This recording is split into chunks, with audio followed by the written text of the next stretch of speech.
খাগড়াছড়িতে সাংবাদিকদের সাথে নবাগত জেলা প্রশাসকের মতবিনিময় সভা অনুষ্ঠিত।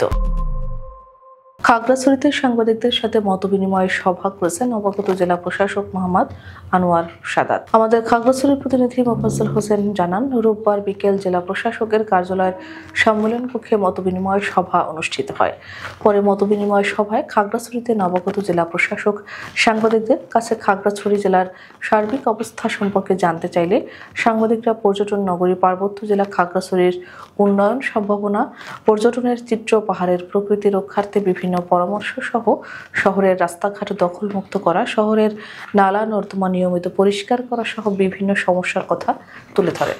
মতবিনিময় সভায় নবাগত জেলা প্রশাসক সাংবাদিকদের পরামর্শগুলো শুনেন এবং সমস্যাসমূহ সমাধানের আশ্বাস দেন।